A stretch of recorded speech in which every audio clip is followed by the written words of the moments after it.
La mente de Stephen King parece producir un flujo inagotable de ideas e historias. Sus obras han servido de base a más de 50 largometrajes de Hollywood. La mayoría de las personas conocen a Stephen King gracias a estas películas.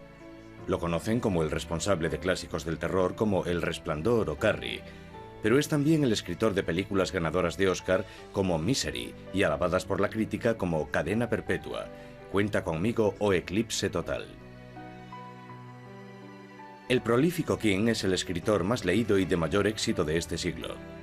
Sus libros le han hecho rico y poderoso, algo muy diferente a sus primeros años. A finales de los años 40, Maine era un estado rural, pobre y poco poblado. La mayoría tenía que trabajar duro para ganarse la vida. Donald Edwin King era uno de ellos. Tras servir en la Marina Mercante durante la guerra, encontró trabajo en Maine vendiendo aspiradoras a domicilio. En 1947, él y su mujer Ruth cuidaban de David, su hijo adoptado de 2 años, en Portland. Los médicos habían dicho a Ruth unos años antes que no podría tener hijos, pero ese año demostró que se habían equivocado.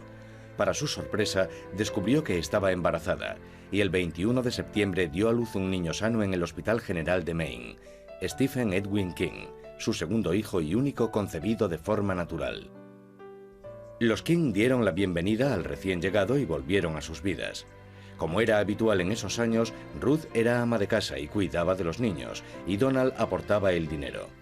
Así hasta 1950, año en que Donald cambió las vidas de los King para siempre. Dijo, Ruth, salgo a comprar un paquete de tabaco. Y esa fue la última vez que lo vio. Ruth se encontró sola con sus 2 hijos, Stephen de 2 años y David de 4. Durante los siguientes 9 años viajaron por todo el país, de la costa este hasta el medio oeste, y otra vez de vuelta. Unas veces vivían con la familia de Ruth y otras con la de Donald. Ruth siempre esperó que Donald regresase. Lo que más recuerdo de mi madre es que era muy trabajadora y eso es algo que nos ha influido a los dos. No creo que nadie pueda decir que Stephen o yo somos unos vagos. También hemos heredado otra cosa de ella, la constancia. Compaginaba a menudo 2 o 3 trabajos para poder sacar adelante a su pequeña familia.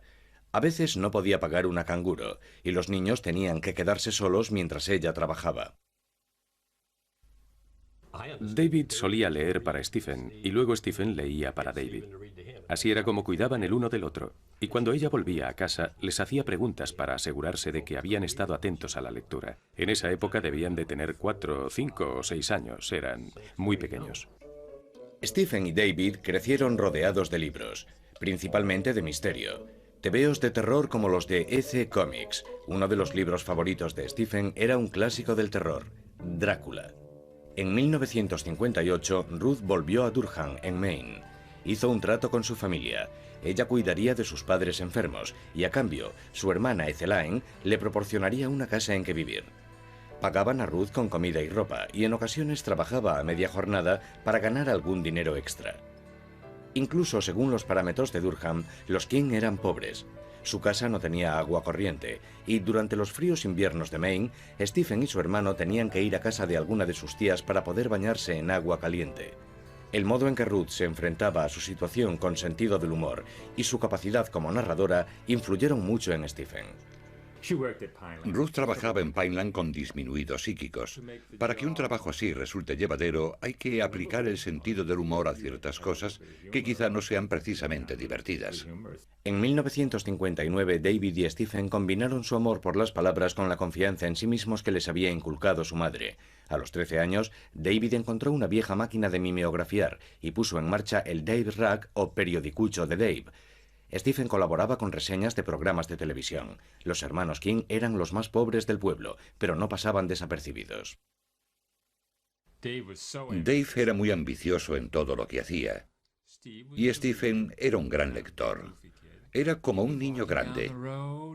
Aunque caminase junto a la carretera, iba leyendo un libro, siempre preguntándose si lo conseguiría. El mundo de Stephen giraba alrededor de los libros. En su casa los libros cubrían las paredes de su habitación, y cuando conseguía algún dinero extra, se iba a Lisbon Falls a disfrutar de su segundo pasatiempo favorito, ver películas baratas de terror y ciencia ficción.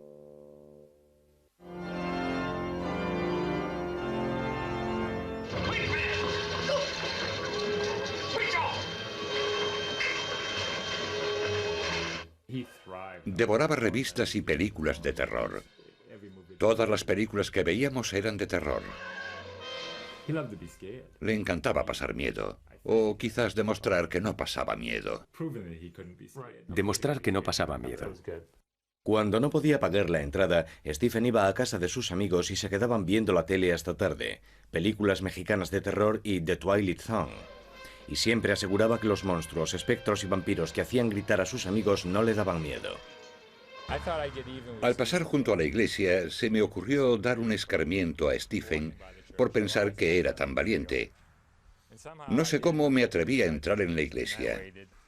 Stephen venía silbando por la carretera a las 2 de la mañana. Salí de la iglesia gritando como un fantasma.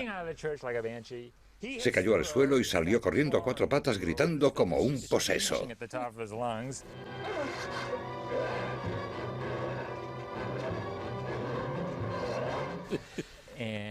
Pensé que lo había matado.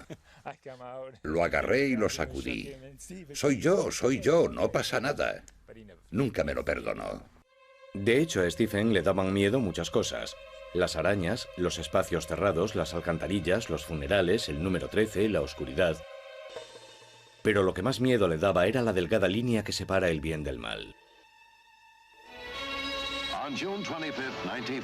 Cuando solo tenía 11 años, comenzó a coleccionar artículos sobre un asesino en serie real, Charlie Starkweather, que convirtió en una matanza un viaje con su novia por Nebraska y Wyoming. Stephen se enfrentó a sus miedos poniéndolos por escrito. En 1960, Stephen descubrió que su pasión por la escritura podía no ser una casualidad. Encontró una caja en el desván de su tía. Para su sorpresa, descubrió por las cartas de rechazo de varias revistas que su padre había intentado convertirse en escritor. Las cartas sugerían que tenía mucho talento y le pedían que enviase otros relatos. Le pregunté a mi madre sobre eso una vez, ya que guardaba todo aquello. Ella se rió y me dijo: Stephen, tu padre era incapaz de ser constante, por eso huyó del matrimonio. Stephen empezó a enviar sus propios relatos a las revistas y comenzó su propia colección de cartas de rechazo. Pero al contrario que su padre, Stephen no dejó de escribir. Estaba decidido a continuar hasta que le publicasen algo. Ese otoño, Stephen comenzó a asistir al Instituto Lisbon, donde consiguió notoriedad y 3 días de expulsión por publicar una parodia del periódico del instituto llamada El Vómito del Pueblo. También aprendió a tocar la guitarra y montó un grupo. Pero a diferencia de la mayoría de los adolescentes, consiguió un trabajo de media jornada cavando tumbas. Sí, yo cavé una con Stephen. Se llamaba... Nosotros nos referíamos a él como Ed el Muerto. El señor Newell era del pueblo. No sé si Stephen lo enterró o no, pero sí que cavamos la tumba. Mi padre era el encargado de un pequeño cementerio. Así fue como conseguimos el trabajo. Nos pagaron 25 o 50 dólares. Era una fortuna. Era muchísimo en los 60. Ese trabajo inspiró el relato de Stephen Yo fui un ladrón de tumbas adolescente, la historia de un huérfano que acepta trabajar para un científico loco desenterrando cadáveres.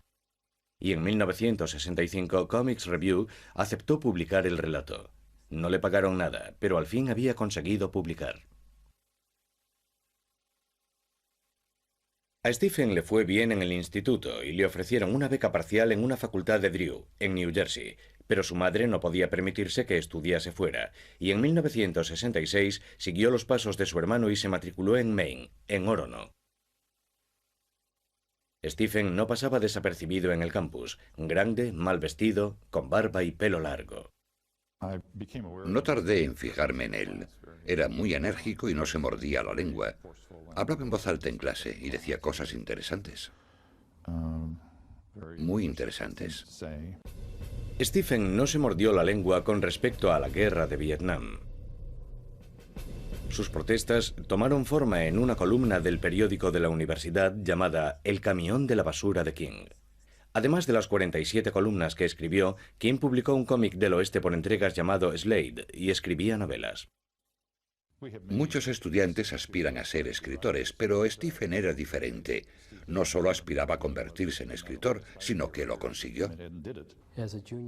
Recuerdo que en su tercer año en la universidad terminó 5 novelas. Era un escritor muy prolífico. En 1966, su primer año en la universidad, recibió su primer cheque, $35 de Statling Mystery Stories, por su relato El suelo de cristal. Escribía sin parar, pero escribir no era un modo de ganarse la vida, seguía siendo extremadamente pobre. Para completar los $5 que su madre le enviaba cada semana, Stephen trabajaba media jornada en la biblioteca de la universidad. Allí conoció a Tabitha Spurs, estudiante de historia y aspirante a poeta. Era el estudiante más pobre que he conocido. Calzaba unas botas de agua recortadas porque no podía permitirse comprar unos zapatos. Tabitha era la tercera de los 8 hijos de una familia de clase trabajadora de Old Town, Bangor. Compartían su amor por los libros y la escritura. Nos enamoramos. Tuvimos una hija y luego nos casamos. Así se hacían las cosas a veces en los 60. Llamaron a su primera hija Naomi. En enero de 1971, justo después de que Stephen se graduase, se casaron.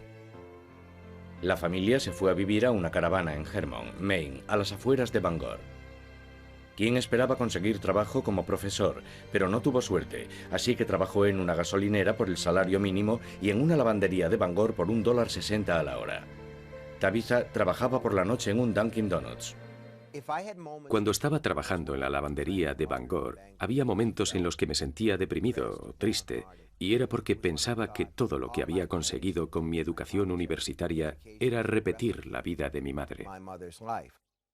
El poco tiempo del que disponía Stephen tras trabajar todo el día y ejercer de padre después, lo pasaba ante la máquina de escribir. Pensaba que esa sería su forma de salir de la pobreza. Por fin, en febrero de 1971, Stephen consiguió trabajo como profesor de inglés en la Academia Hamden.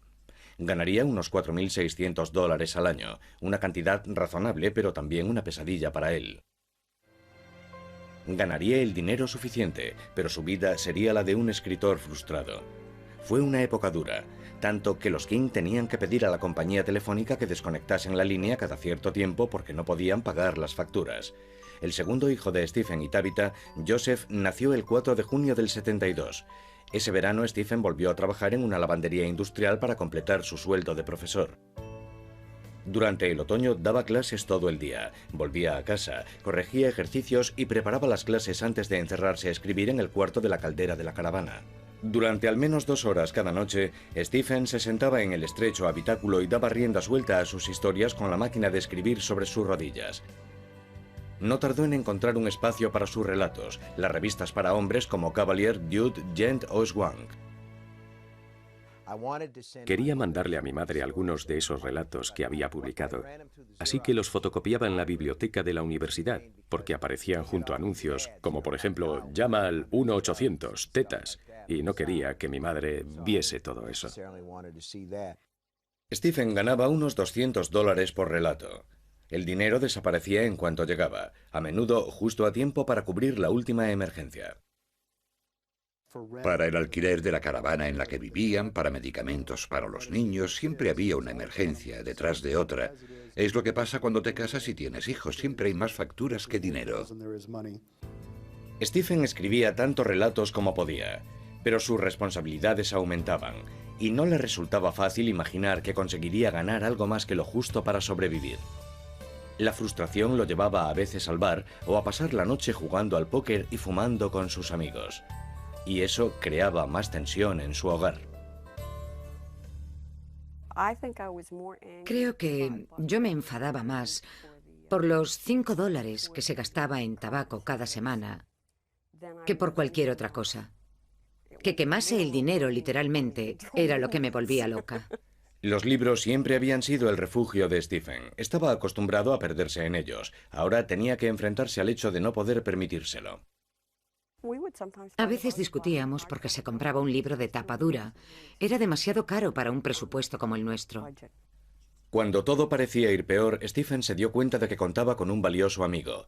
Bill Thompson, un veterano editor de Doubleday, había aceptado y leído 3 de sus manuscritos. Sin embargo, no pudo convencer a Doubleday para que los publicasen. Llevaba algún tiempo sin saber de él, y alguien me acababa de dar un calendario de música country. Y se lo mandé con una nota. ¿Sabes que tu cumpleaños coincide con el de A.J. Carter, de la Carter Family? No sé nada de ti. No me gustaría verte publicado por Simon & Schuster. Stephen estaba trabajando en un relato que esperaba vender a la revista Cavalier.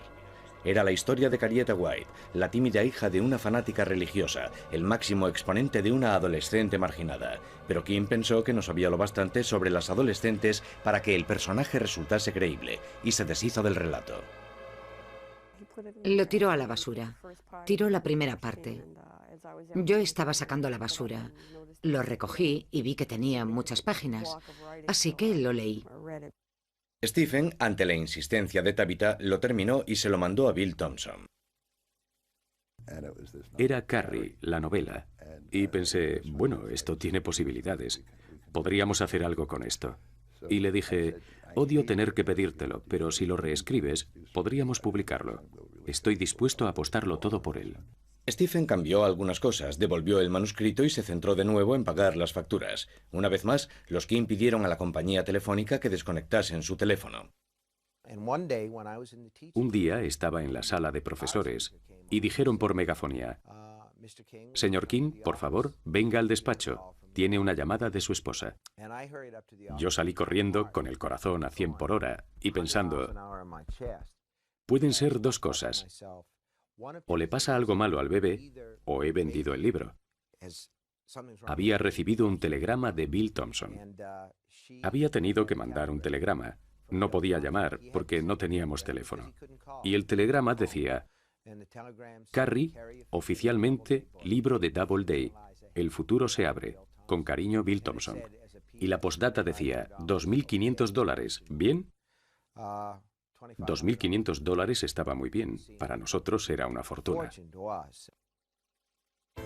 Doubleday publicó Carrie en abril de 1974. Stephen y Tabitha se mudaron a un piso en Bangor, Maine, e instalaron un teléfono. Stephen todavía soñaba con abandonar la enseñanza, pero no se hacía ilusiones, no creía poder ganarse la vida como escritor. Lo que no sabía era que el departamento de venta de derechos mantenía conversaciones con New American Library, una editorial que encontró muy interesante la historia de Carrieta White. Creo que su primera oferta fue de $200 o $250.000 por los derechos para la edición de bolsillo. Bueno, aquello nos cogió por sorpresa. Y Bob Punker, que era nuestro encargado de negociar los derechos y un gran jugador de póker, les dijo, bueno, en realidad pensábamos en algo más. Y le pregunté a Bill, ¿cuánto? Y me contestó, 6 cifras, $400.000. Nuestro teléfono estaba en la pared de la cocina y me flojearon las piernas. Fui resbalando por la pared. Recuerdo que los faldones de la camisa se me salieron del pantalón hasta que di con el culo en el suelo. En esa época, la política de Doubleday era repartir los derechos de las ediciones de bolsillo a medias con el autor. Stephen recibiría $200.000. Eso le permitiría abandonar la enseñanza y escribir a tiempo completo. Pero una de las personas más queridas por Stephen no pudo compartir su éxito. Su madre había visto el manuscrito de Carrie y sabía que Doubleday lo iba a publicar, pero no llegó a ver el libro. En diciembre del 73, tras una larga y dolorosa lucha contra el cáncer de pulmón, Ruth King falleció a los 59 años. Por fin había alcanzado el éxito. Y su madre no había visto más que el principio de todo. A él le habría gustado que hubiese llegado a verlo en el número 1. Para entonces ya había vendido los derechos de Carrie para la edición de bolsillo, y creo que, tras su muerte, él lamentaba que no pudiese ver lo que estaba por llegar. Fue un funeral triste. Stephen estaba destrozado, sobre todo cuando se enteró, tras la muerte de su madre, de que los $5 que ella le mandaba a la universidad a menudo significaban para ella pasar sin comer. Pero también supo lo mucho que se parecían.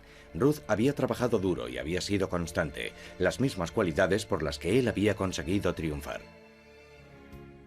Recuerdo que antes de graduarse solía comentar que cuando vendiese su primera novela se compraría, creo que era un Cadillac rosa descapotable, y volvería al campus a dar una vuelta en su gran coche.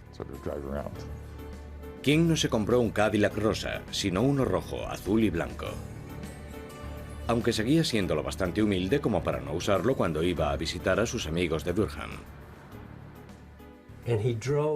Conducía un Dodge Dart del 64 totalmente oxidado, el coche más feo del mundo. y le parecía un poco embarazoso venir a vernos en su gran Cadillac rojo, azul y blanco. Así que venía en su coche de $100. El dinero no cambió a Stephen. Seguía siendo humilde y seguía temiendo que nunca sería un escritor de éxito. Pensaba que Carrie podía no ser más que un golpe de suerte. No sabía si era un escritor de un solo éxito. No es ningún tonto. Creo que pensó, lo he conseguido, pero podría perderlo. Voy a disfrutar mientras dure. Stephen King escribía constantemente, 1500 palabras al día. Se inspiraba en la gente que conocía, en lo que él mismo vivía y en la vida cotidiana y rural de Maine.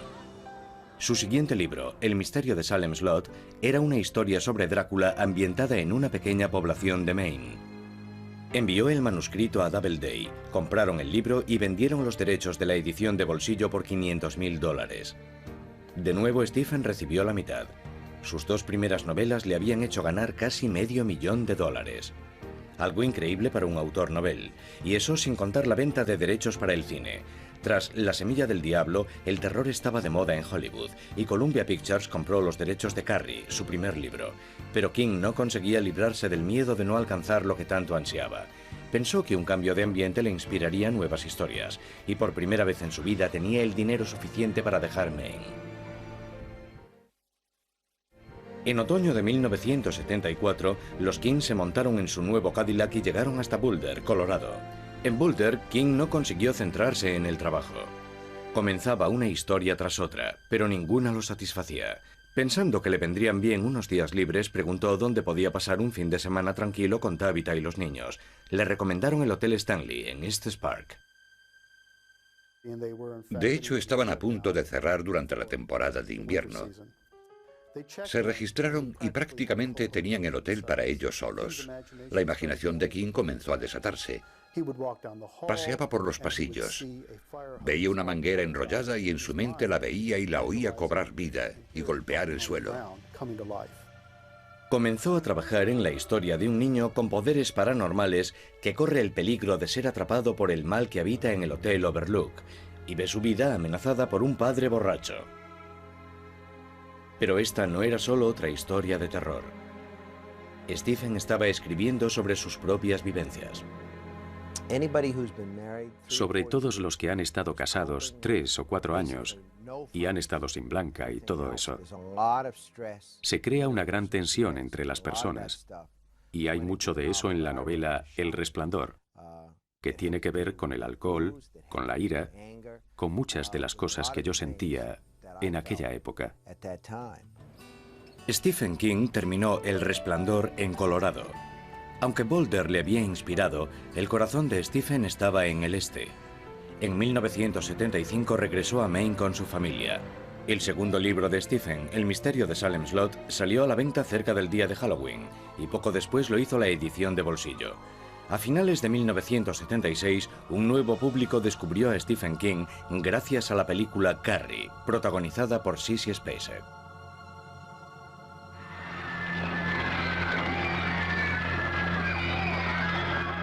Fue un gran éxito de taquilla.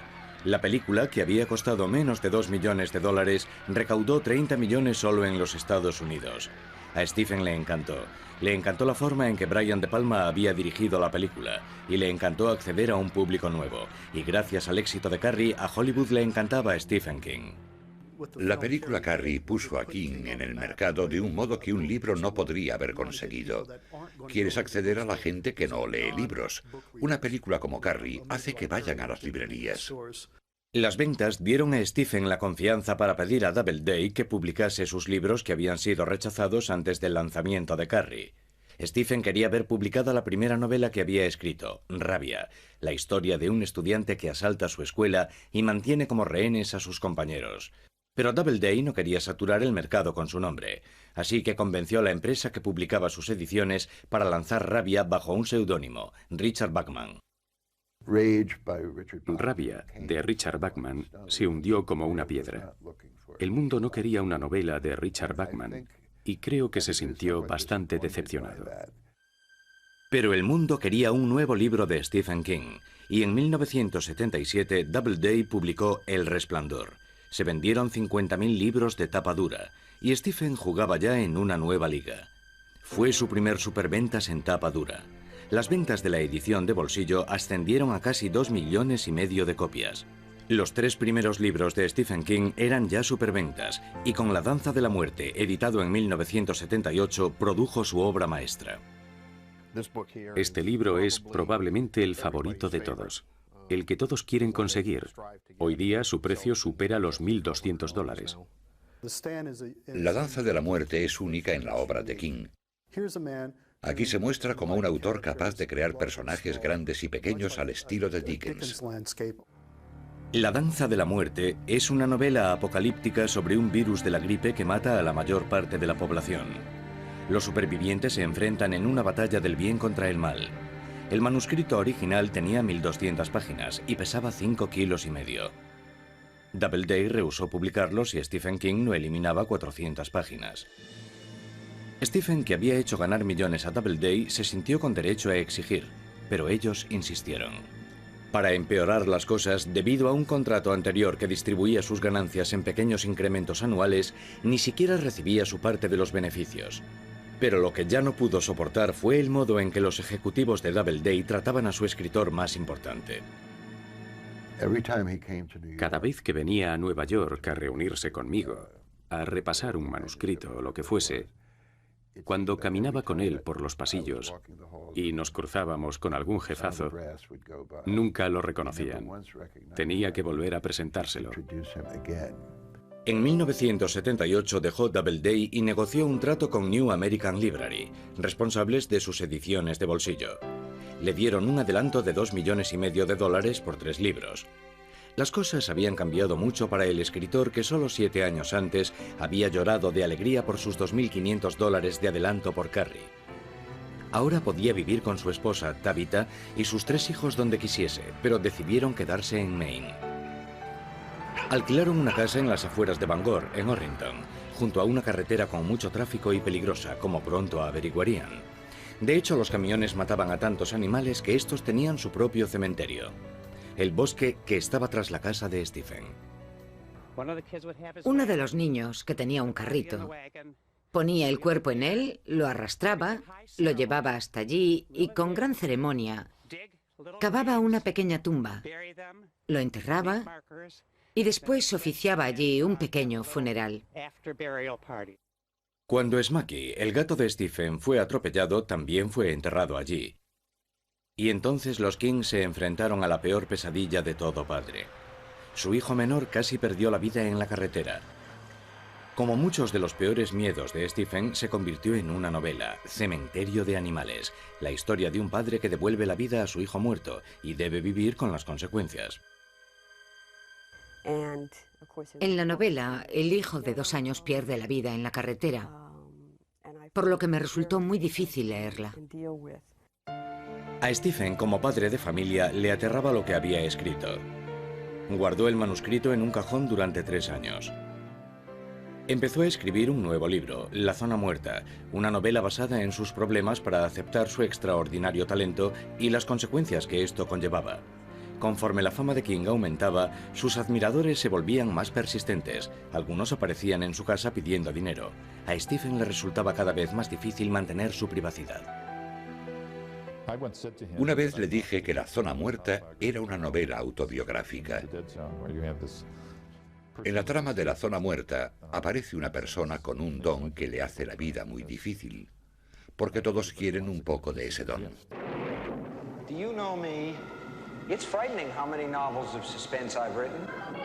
Esto incluía a los anunciantes y a los estudios de Hollywood. Vendía los derechos de sus libros con la misma rapidez con que los escribía. En 1979 se estrenó la película El Resplandor, de Stanley Kubrick. A King le encanta el cine y ve muchas películas. Cuando surgió el nombre de Kubrick, al principio estaba muy contento porque la obra de Kubrick le gustaba y tenía grandes expectativas. La película fue uno de los filmes con los que la Warner Brothers más recaudó en toda su historia. King opinaba que la película era visualmente magnífica y también terrorífica, pero que Kubrick había ignorado uno de los temas fundamentales del libro, la desintegración de la familia. Kubrick ignoró el verdadero subtexto del libro y digamos que creó su propia historia basándose en que Jack se vuelve loco, pero no cuenta la historia del modo en que King la escribió. King utilizó su gran influencia y exigió poder decidir quién dirigiría sus historias a partir de entonces. Desconfiaba de Hollywood y quería mantener la distancia con el mundo de las estrellas. Necesitaba más privacidad y seguridad para mantener alejados a sus admiradores. En 1980 compró una mansión victoriana en Bangor, Maine. Fueron necesarios 3 años de reformas para restaurar la casa, de 126 años.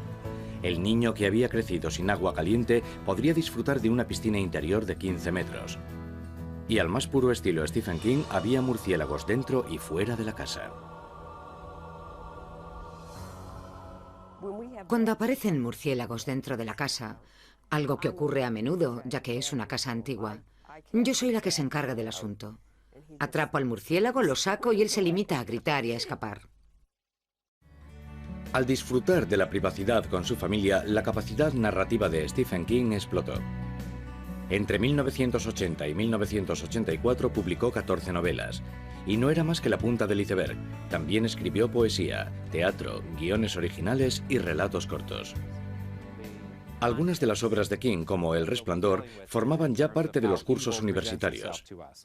Pero no todos sentían la misma admiración. Los críticos literarios solían destrozar su trabajo, afirmando que carecía de talento y que solo escribía para ganar dinero. Pero había algo que a King le preocupaba aún más. Cada vez más bibliotecas escolares prohibían sus libros. Los problemas aumentaron cuando se dijo que varios tiroteos en escuelas habían sido inspirados por una de las novelas de King, Rabia, publicada bajo el seudónimo Richard Bachman, como ahora se sabía. Si de algo me arrepiento en mi carrera, es de haber publicado la novela Rabia. Según parece, varios chicos han asesinado a profesores o mantenido como rehenes a sus compañeros después de leer ese libro.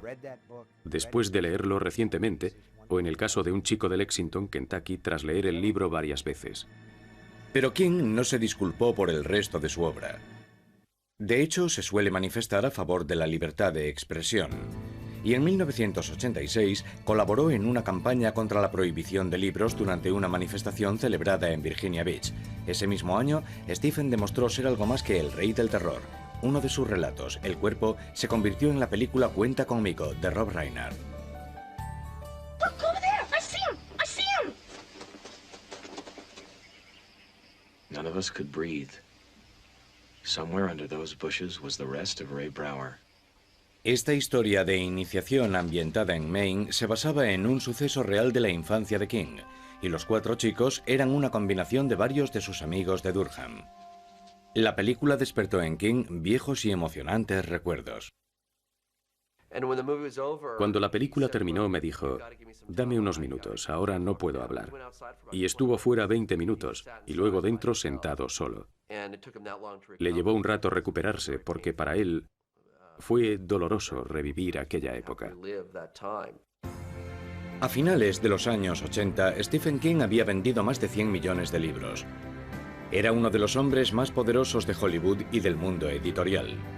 El que se había definido como un paleto de Maine dirigía un imperio que incluía libros, series de televisión y grabaciones de sus libros. By then, he was having a hard time keeping her from leaping back across the room and grabbing David. Su camino desde la pobreza a la riqueza parecía una película de Hollywood. Al contrario que sus historias, parecía que iba a tener un final feliz.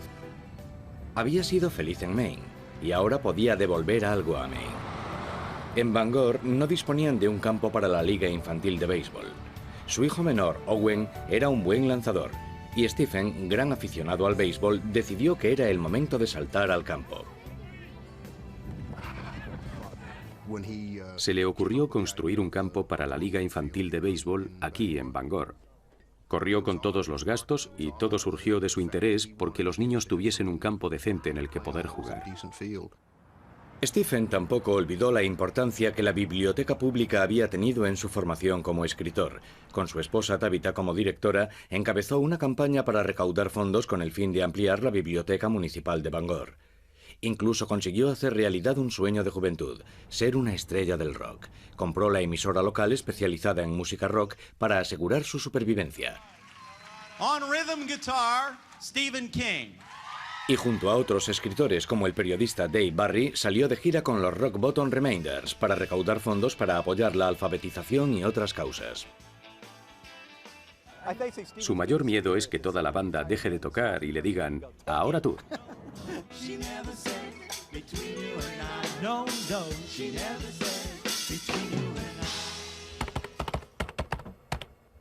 Dejando aparte el canto, Stephen King parecía haber vencido a muchos de sus demonios personales. No necesitaba preocuparse por sus ingresos, por el fracaso o por no llegar a ser el padre de familia que quería ser. Podía escribir solo por el placer de hacerlo, y su trabajo era cada vez más respetado. La película Misery, de 1990, que se basaba en una novela suya de 1987, consiguió 4 nominaciones a los Oscar.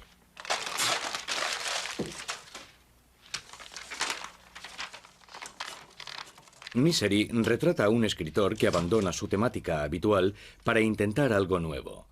Desgraciadamente, es secuestrado por su autoproclamada admiradora número 1, una mujer aterradora que lo mantiene encerrado en una cabaña hasta que escriba una novela para ella.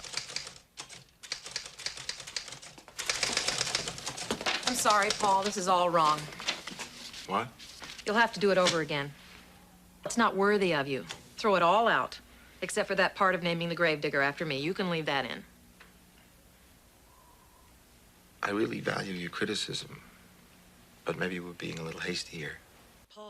Stephen también tiene admiradores demasiado entusiastas. A pesar de las medidas de seguridad, su casa de Bangor fue asaltada una noche de abril de 1991, mientras Tabitha se encontraba sola en casa. Entró por una ventana y me dijo, tengo una bomba y te voy a matar. Y yo dije, oh, y salí en pijama por la puerta más cercana. Si los acosadores representan las desventajas de la fama, Stephen King parece llevarla mejor que otros.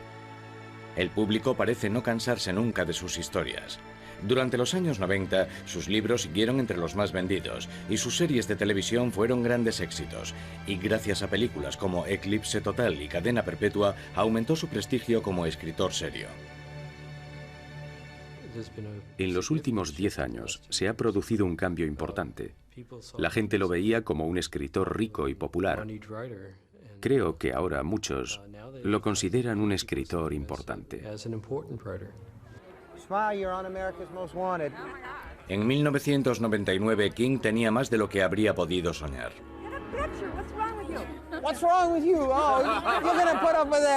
Había en circulación más de 300 millones de libros suyos. Tenía dinero, fama y era cada vez más respetado. Sus hijos habían crecido y se habían independizado. Stephen y Tabitha necesitaban un cambio en sus vidas. Pensaron comprar una casa en Florida, lejos de los duros inviernos de Maine, donde poder jubilarse. Pero en junio, el rey del terror protagonizó una historia aterradora. Stephen fue atropellado cerca de su casa de Maine. Sufrió heridas graves. Creo que eran más graves de lo que la prensa sabía. Stephen estuvo a punto de morir. De hecho, uno de los de la ambulancia que lo trasladó dijo que le sorprendía que hubiese salido con vida. Stephen sufrió heridas en los pulmones. Se rompió una pierna, varias costillas y se fracturó la cadera. Pasó semanas hospitalizado y siendo operado en numerosas ocasiones. Perdió más de 45 kilos. Pero consiguió recuperarse lo suficiente para asistir al estreno de su nueva película La Milla Verde, a finales de 1999. Stephen declaró que su peor pesadilla era no poder volver a escribir tras el accidente. Para alguien que ha dedicado su vida a escribir y es el escritor vivo más famoso, sería un final trágico para una carrera notable. Pero a finales de 1999 estaba de nuevo ante su escritorio imaginando nuevas historias y escribiendo un nuevo capítulo de su asombrosa vida. Lo que más me asusta con respecto a mi trabajo, no darme cuenta de que ha llegado el momento de dejarlo. Dejarlo no parece entrar en los planes de Stephen King. Sigue siendo tan prolífico como siempre. Fue el primer autor importante en publicar un libro exclusivamente en Internet, Montando la bala, en el año 2000. 3 años más tarde recibió la prestigiosa medalla de la Fundación Nacional del Libro por su destacada contribución a la literatura americana. Y se inspiró en su propia aproximación a la muerte para crear la serie de televisión de temática sobrenatural Kingdom Hospital.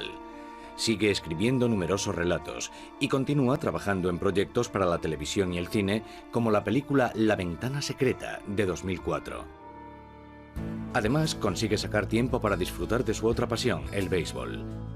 Siempre ha sido un seguidor de los Red Sox y coescribió la crónica de su histórica temporada en 2004 en el libro Faithful. Y volvió a demostrar su versatilidad con un libro para niños titulado La chica que amaba a Tom Gordon. Además de esos proyectos, regresó al género que le ha dado fama y terminó la 7ª y última entrega de su popular serie La Torre Oscura.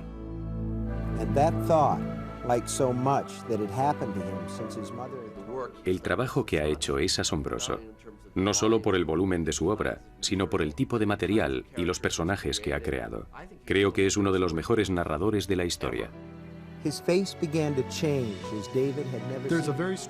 Comparto la opinión de que Stephen King ha narrado la segunda mitad de este siglo de un modo que hará que la gente lo lea dentro de 50 o 100 años. As if his mind and body had turned into some sort of pipe. He is in there. I know he is.